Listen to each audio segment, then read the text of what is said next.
IATA, it's now or never for Single European Sky.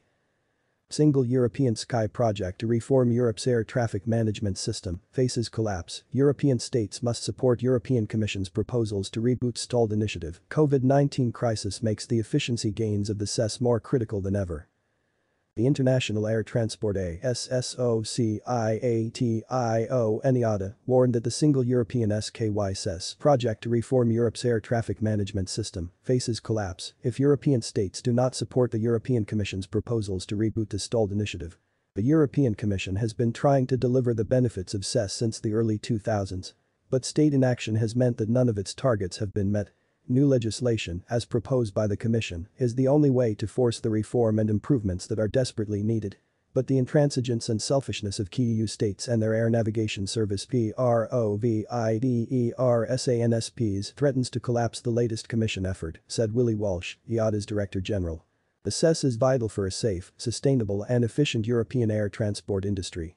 Among its benefits are an improvement in safety performance by a factor of 10, greater capacity and fewer delays, giving a €245 billion boost to Europe's GDP, and 1 million extra jobs annually from 2035, a 10% cut in EU aviation emissions, supporting the European Green Deal. The COVID-19 crisis makes the efficiency gains of the SES more critical than ever. And the climate crisis makes the sustainability benefits essential. Europe talks a good game about the importance of sustainability and competitiveness. It's time to put action behind those words with the SES. If the combined weight of the climate crisis and the COVID-19 crisis are not sufficiently compelling drivers for SES, it's hard to know what could be, said Walsh. The SES has so far failed because ANSPs have had inadequate targets and insufficient independent oversight. The Commission's proposal provides a remedy by giving regulators the power to enforce robust performance targets. IATA strongly supports the efforts of the Commission and some reform-minded states in a package that includes the creation of powerful, independent national economic regulators and an EU-wide regulatory agency, and the strengthening of the Pan-European Network Manager to improve efficiency, which will help cut delays and emissions. Air traffic control is a monopoly business. In every other business sector, monopoly suppliers are subjected to strong independent regulation, but not in air traffic control.